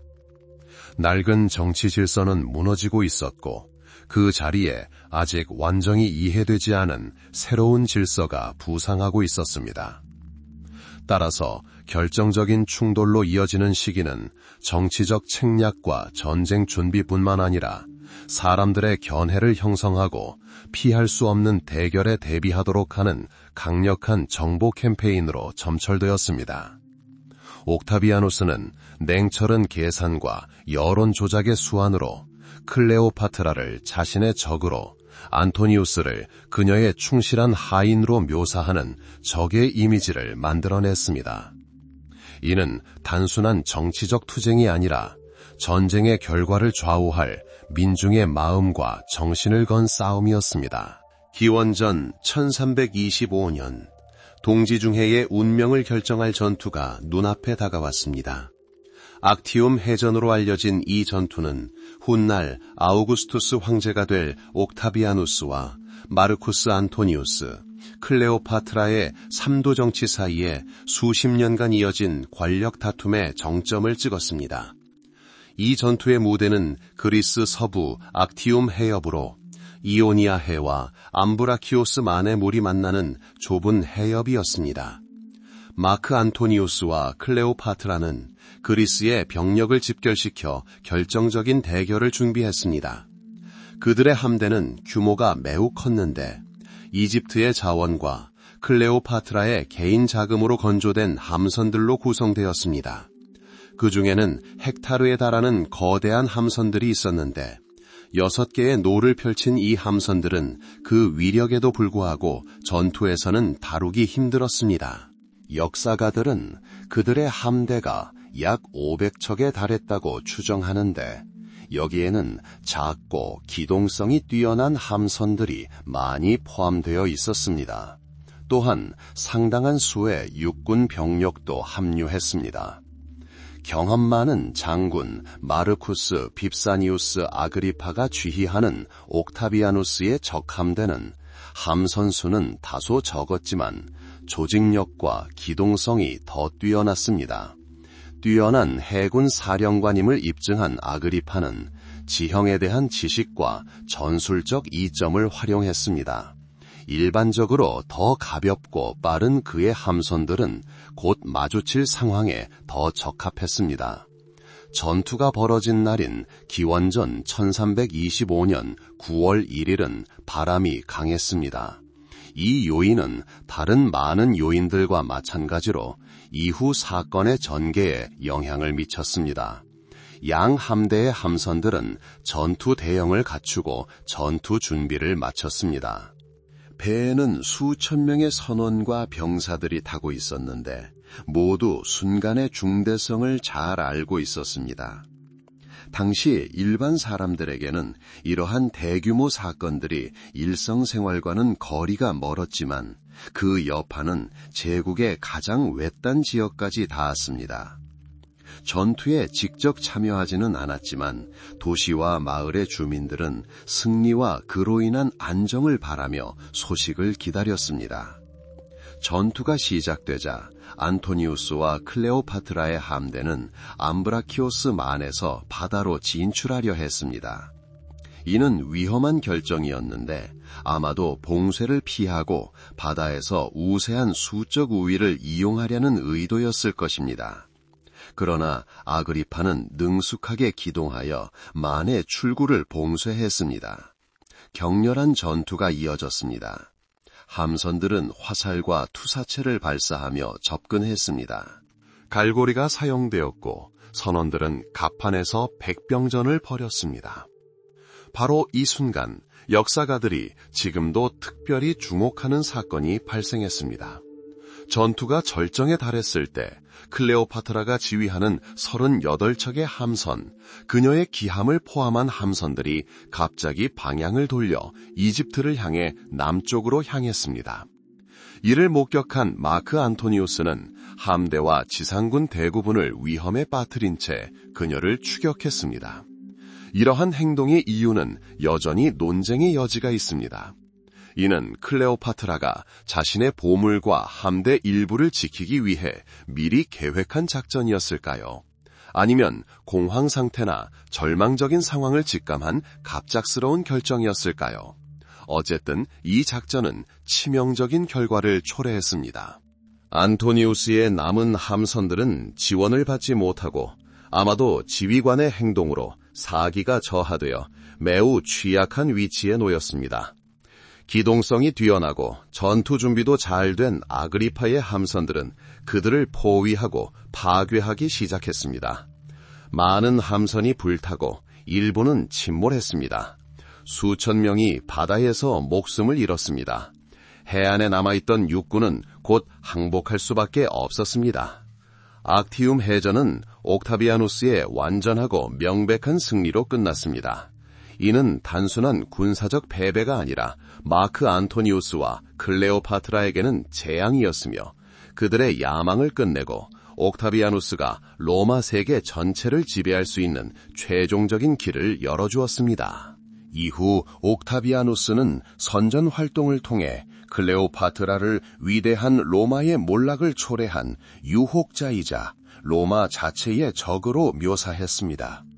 이는 그가 권력을 공고히 하고 이후의 행동을 정당화하는 데 도움이 되었습니다. 기원전 1325년에 일어난 악티움 해전은 고대 역사에서 가장 중요한 사건 중 하나로 자리 잡았습니다. 이 해전은 이후 수세기 동안 지중해의 정치적 지형을 형성했을 뿐만 아니라 곧 로마의 속주가 된 이집트의 미래에도 지대한 영향을 미쳤습니다. 당시 사람들에게는 불확실성과 변화의 시대였지만 역사가 보여주듯이 가장 어려운 시기에도 인란의 정신과 유산을 보존하려는 열망은 변함없이 이어졌습니다. 악티움 해전에서 함대와 군대의 운명이 결정된 참패 이후 클레오파트라와 마크 안토니우스는 극도로 취약한 상황에 놓였습니다. 옥타비아누스는 대승을 거두고 이집트로 빠르게 진군하고 있었습니다. 세계에서 가장 오래되고 부유한 국가 중 하나를 다스리던 클레오파트라에게 이는 심각한 위기의 시기였습니다. 한때 강력하고 독립적이었던 그녀의 제국은 이제 로마에 완전히 예속될 위기에 처했습니다. 이집트의 수도 알렉산드리아로 돌아온 클레오파트라와 안토니우스는 임박한 재앙의 현실에 직면했습니다.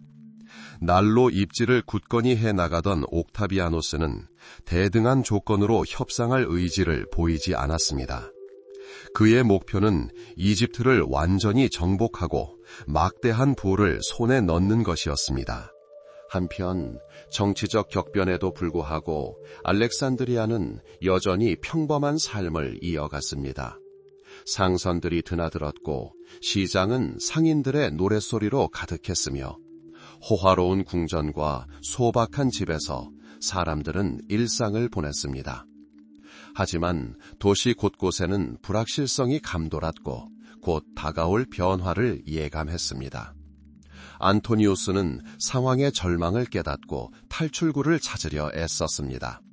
그는 옥타비아누스에게 사절을 보내 자신과 클레오파트라를 위해 자신의 재산과 권력의 일부라도 보존하는 협상을 희망했습니다. 그러나 옥타비아누스는 단호했습니다. 그는 안토니우스에게 완전한 항복을 요구했습니다. 일부 고대 저술가들에 따르면 이 시점에서 안토니우스는 절망에 굴복했거나 완전한 포로 생활의 수치를 피하고 싶었던 듯 자살했다고 합니다. 전설에 따르면 그는 클레오파트라의 죽음에 대한 거짓 소식을 믿은 후 자살했다고 합니다. 이 사건은 클레오파트라에게 동맹과 보호의 희망을 앗아가는 전환점이 되었습니다. 승리자 앞에 홀로 남겨진 클레오파트라는 절망적인 상황에 처했습니다. 그녀의 가장 큰 걱정은 자식들, 특히 율리우스 카이사르의 아들 카이사리온의 미래를 보장하는 것이었습니다. 카이사리온은 로마에서 특별한 지위를 차지할 수 있었습니다. 그녀는 자신의 운명이 결정되었음을 직감했습니다. 옥타비아누스는 그녀를 생포하여 사슬에 묶인 채 로마 거리를 행진시키고 싶었을 것입니다. 이는 자신의 완전한 승리를 상징하는 개선 행렬이었습니다. 이집트의 여왕 클레오파트라에게 그러한 굴욕은 상상도 할 수 없는 일이었습니다. 이 마지막 날들에 클레오파트라는 불굴의 의지뿐만 아니라 놀라운 재치까지 발휘했습니다. 그녀는 옥타비아누스와 협상을 시도하며 그가 자신과 자식들에게 자비를 베풀기를 바랐습니다. 고대 왕조의 후계자의 생명을 보존하는 것이 로마에 유익할 수 있었기에 그녀는 그의 정치적 선견지명을 믿었을 것입니다. 또한 품위 있는 장례를 치르고 왕족의 위엄을 지키고자 했습니다. 대부분의 역사적 자료에 따르면 클레오파트라는 체포와 굴욕을 피하기 위해 죽음을 선택했습니다. 그녀의 죽음에 대한 가장 유명한 이야기는 과일 바구니에 담겨 그녀에게 전달되었다고 믿어지는 독사 아스풀에 물린 것입니다. 이 이미지는 그녀의 죽음을 가장 강력하고 오래도록 지속되는 상징 중 하나가 되었습니다. 이집트 신화에서 클레오파트라가 동일시했던 여신 이시스와 연관되는 아스푸는 그녀의 자발적인 죽음의 도구가 되었습니다.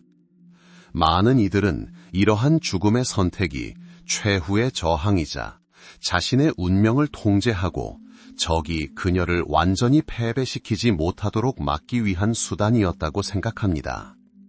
그녀의 사망 날짜는 확실하지 않지만 악티움 해전 직후 아마도 기원전 31년으로 추정됩니다. 여러 설에 따르면 그녀의 충실한 두 하인인 카르미온과 이라스도 그녀와 함께 죽었다고 합니다. 그들은 그녀의 계획을 달성하도록 도왔거나 아니면 애인과 함께 죽기로 선택했을 수도 있습니다. 클레오파트라의 죽음은 이집트 헬레니즘 시대의 종말을 알렸습니다. 로마 관습에 따라 그녀의 시신은 안토니우스와 함께 묻혔습니다. 옥타비아누스는 개선식에서 클레오파트라를 보여주지는 못했지만 그의 주요 목표는 달성했습니다.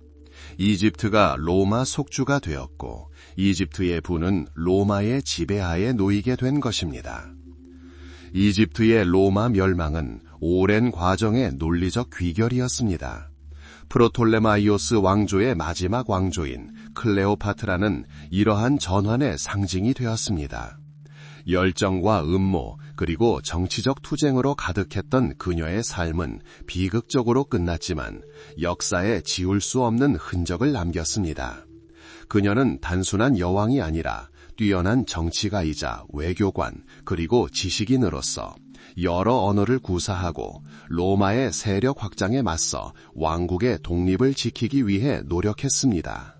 카이사르와 안토니우스 같은 위대한 로마인들의 운명과 얽힌 그녀의 이야기는 수많은 전설과 예술 작품의 원천이 되었으며 수천 년 동안 사람들에게 영감과 매혹을 선사했습니다. 클레오파트라의 유산은 역사적 사실, 신화, 그리고 전설이 얽히고 설킨 다면적인 이야기입니다. 그녀의 활기차고 다사다난했던 삶은 세대를 거쳐 전해지는 수많은 이야기의 물결을 일으켰고 새로운 세부 묘사와 해석을 통해 끊임없이 발전해 왔습니다. 실존 인물에서 전설적인 이미지로 거듭나는 이러한 변화가 그녀의 영원한 유산의 토대를 형성합니다. 역사적으로 이집트의 여왕이었던 클레오파트라는 뛰어난 지성과 정치적 재능을 지닌 여성이었습니다. 그녀는 알렉산더 대왕의 정복 이후 이집트를 통치했던 그리스계 프톨레마이오스 왕조 출신이었습니다. 그녀의 통치는 로마 공화정이 주변 국가들을 흡수하며 급속도로 세력을 확장하던 어려운 시기에 막을 내렸습니다. 클레오파트라는 이러한 현실을 잘 이해하고 왕국의 독립을 유지하기 위해 가능한 모든 수단을 동원했습니다. 그녀는 통치자였을 뿐만 아니라 교육받은 여성이기도 했습니다. 여러 자료에 따르면 그녀는 이집트어를 포함한 여러 언어에 능통했는데 이는 왕조에서는 드문 일이었습니다. 덕분에 그녀는 다양한 민족의 대표들과 직접 소통하고 협상을 진행하고 외교의 복잡한 요소들을 이해할 수 있었습니다. 당대 가장 영향력 있는 두 로마인 가이우스 율리우스 카이사르와 마르쿠스 안토니우스와의 관계는 그녀의 삶에서 중요한 사건이 되었고 그 결과 수많은 신화의 기반이 되었습니다. 이러한 동맹은 개인적인 차원을 넘어 정치적으로도 깊이 관련되어 있었습니다. 클레오파트라는 카이사르 그리고 이후 안토니우스를 자신의 왕국의 기둥으로 여겼으며 로마가 지배하는 세계에서 자신의 입지를 강화하는 수단으로 여겼습니다. 그녀는 뛰어난 전략가였으며 자신의 개인적 자질과 매력을 활용하여 정치적 목표를 달성할 수 있었습니다.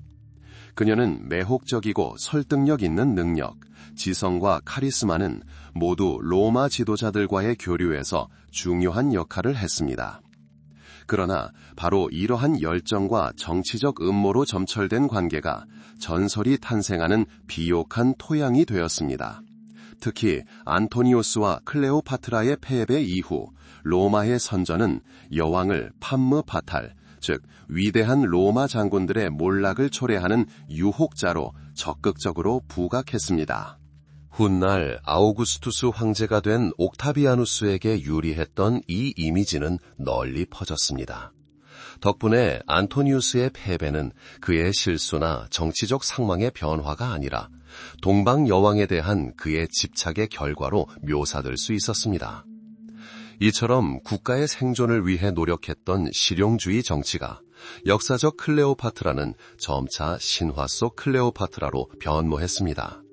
치명적인 열정, 이국적인 아름다움, 그리고 파괴적인 여성적 힘의 상징으로 말입니다. 그녀의 이미지는 수세기 동안 예술가, 작가, 그리고 시인에게 영감을 주는 원형이 되었습니다. 드라마, 음모, 그리고 비극적인 결말로 가득한 그녀의 이야기는 몰입도 높은 서사를 창조하기에 이상적인 소재였습니다. 클레오파트라 시대 이집트의 일상생활은 복잡하고 다층적이었습니다. 수도 알렉산드리아는 고대 세계에서 가장 크고 국제적인 도시 중 하나였습니다. 이곳에서 그리스, 이집트, 로마 문화가 융합되었습니다. 도시 주민들은 무역, 공예, 과학, 예술에 종사했습니다. 알렉산드리아 대도서관은 쇠퇴했지만 학문의 중심지로 남아 있었습니다.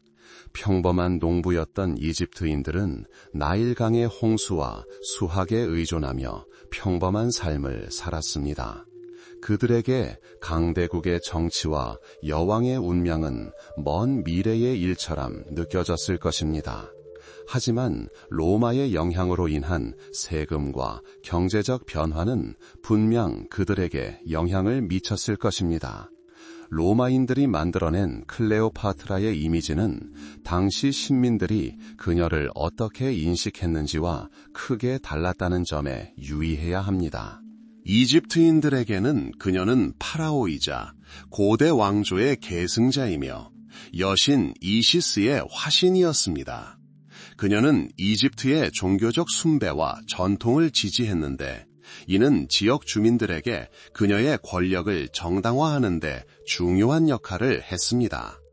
로마와의 동맹을 통해서라도 이집트의 독립을 유지하려는 그녀의 열망은 국가의 안녕을 위한 우려로 받아들여졌을 가능성이 있습니다.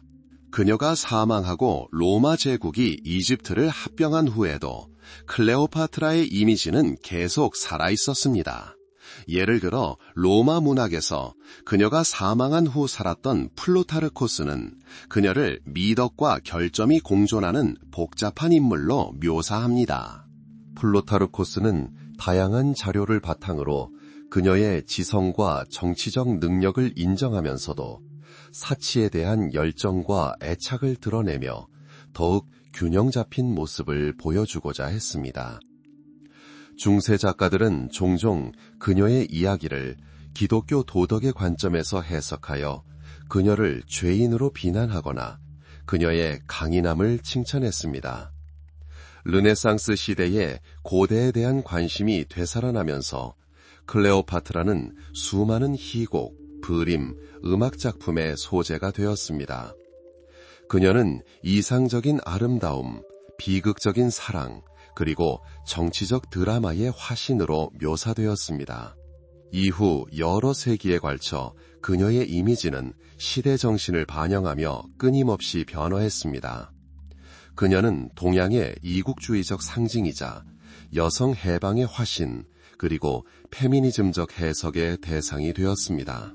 각 세기마다 그녀의 이야기에서 권력, 사랑, 아름다움, 그리고 여성의 역할에 대한 각자의 생각과 공감할 수 있는 무언가를 발견했습니다. 흥미롭지만 충격적이지는 않은 그녀 시대의 삶에 대한 세부 사항으로는 알렉산드리아 귀족들의 생활상이 있습니다. 그들은 사냥감, 과일, 채소, 과자 등 다양한 요리로 구성된 절묘한 만찬을 즐겼습니다. 옷은 린넨과 실크 같은 고급 직물로 만들어졌고 자수와 보석으로 장식되었습니다. 여가 활동으로는 극장 관람, 두루마리 읽기, 정원 산책, 종교의식 참여 등이 있었습니다. 당시 이집트는 곡물, 파피루스, 유리의 주요 생산지였으며 이러한 제품들은 지중해 전역으로 수출되었습니다. 알렉산드리아는 과학 연구의 중심지였으며 유클리드와 아르키메데스 같은 저명한 학자들이 이곳에서 연구했습니다. 물론 그들의 활동은 부톨레마이오스 시대보다 더 이른 시기에 이루어졌습니다. 그럼에도 불구하고 지적 탐구의 분위기는 지속되었습니다. 클레오파트라는 여왕으로서 호사스러운 삶을 살았지만 그녀의 궁정은 단순한 축하 장소가 아니었습니다. 궁정은 정부의 중심지였으며 중요한 결정을 내리고 외교 접견을 열고 전략 계획을 수립하는 곳이었습니다. 기록에 따르면 그녀의 개인 방은 화려하게 장식되었지만 그녀의 가장 큰 자산은 지성과 통치 능력이었습니다. 현대 역사가들은 클레오파트라의 삶을 연구하며 사실과 허구를 구분하기 위해 끊임없이 노력하고 있습니다. 고고학적 발견, 고대 문헌 분석, 그리고 새로운 해석을 통해 우리는 그녀가 살았던 시대와 그 시대에서 그녀의 역할을 더 잘 이해할 수 있습니다. 클레오파트라는 단순한 드라마 속 인물이 아니라 특정 시대에 살면서 특정한 역사적 도전에 직면했던 실존 인물이었다는 점을 기억하는 것이 중요합니다. 그녀의 유산은 아름다움과 연애에 대한 신화를 넘어섭니다. 그녀의 진정한 유산은 전례 없는 정치적 긴장 속에서 조국을 위해 싸운 강인한 여성의 이야기입니다. 그녀는 여성이 통치자일 뿐만이 아니라 뛰어난 정치가, 외교관, 전략가가 될 수 있음을 보여주었습니다. 비극적인 최후를 맞이했음에도 불구하고 그녀의 삶은 회복력과 결단력의 본보기가 되었습니다. 클레오파트라는 고대의 가장 유명한 인물 중 하나로 남아 있습니다. 그녀의 이름은 사치, 열정, 그리고 권력의 이미지를 떠올리게 합니다. 하지만 이러한 이미지 뒤에는 이집트와 지중해 세계 전체의 역사에 지대한 영향을 미친 실존 인물이 있습니다. 그녀의 이야기는 인간관계의 복잡성, 개인적인 것과 정치적인 것의 얽힘, 그리고 역사가 어떻게 특정한 의제에 맞추어 재구성되고 해석될 수 있는지를 보여주는 영원한 증거입니다. 클레오파트라를 그토록 매혹적이고 신비로운 존재로 만드는 것은 바로 이러한 이중성, 즉 역사적 현실과 신화적 이미지입니다. 그녀는 영원한 여성성, 정치적 힘, 그리고 패배에 직면하더라도 자신의 운명을 스스로 통제하고 존엄성을 지키려 애썼던 불굴의 정신의 상징으로 우리 의식 속에 살아 숨쉽니다.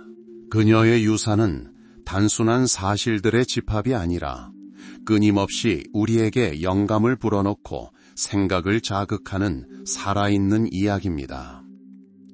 클레오파트라의 삶과 시대를 탐구하는 여정을 마무리하며 우리는 고대의 가장 유명한 여성 중 한 명일 뿐만 아니라 영원한 여성성과 불굴의 정치 권력이라는 겉보기에 상반되는 두 가지 원칙을 가장 두드러지게 구현한 인물을 만나게 됩니다. 수세기 동안 신화와 전설에 가려져 있던 그녀의 모습은 오늘날 더욱 차분하고 역사적인 빛으로 우리 앞에 펼쳐지며 우리는 그녀를 단순히 존경이나 비난의 대상이 아닌 당대의 뛰어난 정치가로 평가하게 됩니다. 로마의 팽창으로 세계의 국경이 급변하던 격동의 시대에 이집트를 통치했던 클레오파트라 7세 필로파토르는 많은 사람들이 예상했던 것보다 오랫동안 왕국의 독립을 유지했습니다. 기원전 1051년에 시작된 그녀의 통치 기간은 알렉산더 대왕의 장군이 세운 프톨레마이오스 왕조의 오랜 통치 시기와 맞물렸습니다. 그녀는 여왕일 뿐만 아니라 이 왕조의 마지막 여왕이기도 했습니다. 그녀의 운명은 지중해 전체의 운명과 불가분의 관계를 맺게 되었습니다. 그녀의 성장 과정은 탁월했습니다. 헬레니즘 학문의 최고 전통을 이어받은 클레오파트라는 여러 언어를 구사하여 여러 나라의 대사 및 통치자들과 직접 소통할 수 있었습니다. 그녀는 철학, 천문학, 수학, 문학을 공부했습니다. 이러한 다채로운 교육은 그녀에게 넓은 시야뿐만 아니라 복잡한 정치 상황을 분석하고 혁신적인 해결책을 찾아낼 수 있는 예리한 지성을 심어주었습니다. 그녀는 무력이 모든 것을 좌우하는 세상에서 외교와 인간적인 매력 또한 강력한 도구가 될 수 있다는 것을 잘 알고 있었습니다. 로마의 장군이자 정치가였던 가이우스 율리우스 가이사르와의 만남은 그녀의 삶뿐 아니라 이집트 역사의 전환점이었습니다. 기원전 1148년 가이사르는 왕조 분쟁을 해결하기 위해 알렉산드리아에 도착했습니다. 당시 망명 중이던 클레오파트라는 가이사르 앞에 나타날 방법을 찾았고 전설에 따르면 카펫에 쌓여 그의 방으로 몰래 들어갔다고 합니다. 만약 이 대담한 모험이 실제로 일어났다면 이는 그녀의 결의와 목표를 달성하기 위해 위험을 감수하려는 의지를 보여줍니다. 가이사르와의 동맹을 통해 그녀는 왕위를 되찾을 수 있었고 이집트는 한동안 로마의 보호령이 되면서 내부 자치권을 유지했습니다. 이집트에 머무는 동안 가이사르는 클레오파트라에게 매료되었고 두 사람 사이에는 가이사리온이라는 아들이 태어났습니다. 기원전 144년 가이사르가 암살된 후 클레오파트라는 어려운 상황에 처했습니다. 로마는 내전에 휩싸였고 그녀의 입지는 위태로웠습니다. 하지만 그녀는 흔들리지 않았습니다. 곧 그녀는 가이사르의 후계자 중 한 명인 마르쿠스 안토니우스와 마주쳤습니다. 기원전 141년 타르수스에서 있었던 두 사람의 만남은 고대 작가들이 묘사하듯 참으로 위험 있는 만남이었습니다. 클레오파트라는 여신 아프로디테의 옷을 입고 호화로운 배를 타고 도착했고 그녀의 화려함과 지성으로 모두를 놀라게 했습니다. 두 사람 사이에는 개인적인 감정과 정치적 계산이 뒤섞인 깊은 유대감이 형성되었습니다. 마크 안토니우스와의 동맹은 이집트에 비교적 번영의 시기를 가져다 주었습니다. 영향력 있는 로마 장군 안토니우스는 그녀의 야망을 지지했고 두 사람은 함께 광대한 영토를 통치했습니다. 클레오파트라는 이집트의 영광을 회복하고 영향력을 확대하며 자녀들의 미래를 보장하고자 했습니다. 그녀는 단순한 정부를 넘어 정치적으로 동등한 파트너였으며 이는 당시로서는 드문 일이었습니다. 그러나 이 동맹은 필연적으로 카이사르의 또 다른 후계자이자 미래의 황제 아우구스투스가 될 옥타비아누스와의 갈등으로 이어졌습니다. 옥타비아누스는 안토니우스와 클레오파트라의 동맹을 로마에 대한 위협으로 간주하고 교묘하게 선전을 활용하여 클레오파트라를 로마를 자신의 뜻대로 휘두르려는 교활한 유혹자로 묘사했습니다. 긴장은 고조되었고 기원전 131년 악티움 해전이 발발했습니다. 이 전투는 안토니우스와 클레오파트라 함대의 패배로 끝났고 이는 그들의 권력 몰락의 시작을 알렸습니다. 클레오파트라의 마지막 나날은 비극으로 점철되었습니다. 악티움 해전 패배 후 안토니우스와 클레오파트라는 이집트로 돌아갔습니다. 옥타비아누스는 그들을 추격했습니다. 클레오파트라의 사망 소식을 거짓으로 접한 안토니우스는 자살했습니다. 옥타비아누스에게 사로잡힌 클레오파트라는 불명예보다는 죽음을 택했습니다. 가장 널리 알려진 이야기에 따르면 그녀는 기원전 1030년 독사에게 물려 자살했습니다. 그녀의 죽음은 로마의 속주가 된 독립 이집트의 종말을 의미했습니다. 하지만 이 위대한 통치자로부터 우리에게 남은 것은 무엇일까요? 클레오파트라의 유산은 비극적인 사랑과 왕국의 몰락에 대한 이야기만은 아닙니다. 무엇보다도 모든 역경에도 불구하고 역사에 지울 수 없는 흔적을 남긴 한 여성의 이야기입니다. 그녀는 지성, 교육, 그리고 정치적 의지가 여성을 가장 복잡한 무대, 즉 정치 무대에서 동등한 플레이어로 만들 수 있음을 보여주었습니다. 그녀의 외교적 수환, 카리스마, 그리고 국민과 조국의 존엄성을 지키려는 열망, 이러한 것들은 영원히 기억되어야 할 진정한 자질들입니다. 클레오파트라는 여성의 강인함뿐만 아니라 개인의 운명과 위대한 역사적 과정의 복잡한 얽힘을 상징하는 존재로 남아 있습니다. 그녀의 삶은 모든 것을 잃은 듯 보이는 가장 어두운 시기에도 자신의 이상을 위해 싸우고 운명을 스스로 개척해 나갈 수 있음을 일깨워줍니다. 그녀는 진정한 위대함은 힘뿐만 아니라 어떤 역경에도 굴하지 않고 존엄과 회복력을 유지하는 능력에 있음을 보여주었습니다. 수세기를 거쳐온 그녀의 이야기는 끊임없이 우리에게 영감을 주고 생각을 자극합니다. 지혜, 외교, 그리고 불굴의 의지의 가치를 일깨워줍니다. 지식을 추구하고 선한 목적으로 활용하는 것의 중요성을 일깨워줍니다. 클레오파트라는 단순히 역사책 속 인물이 아닙니다. 그녀는 인간의 회복력, 정치적 통찰력, 그리고 반항 정신을 생생하게 보여주는 존재입니다. 그녀의 유산은 우리 모두에게 교훈이 됩니다. 고대에도 여성들이 위대한 통치자이자 역사의 흐름을 형성하는 놀라운 인물이 될 수 있었다는 것을 보여주는 것입니다. 그리고 그녀의 역할을 묵묵히 인정하고 시간의 흐름 속에서 자신의 위치를 이해하며 우리는 이 특별한 인물에 대한 평화와 깊은 존경심을 발견합니다. 그녀의 이야기가 인간 정신의 강인함과 지혜를 통해 얻은 지식과 권력 추구의 영원한 아름다움을 일깨워주기를 바랍니다.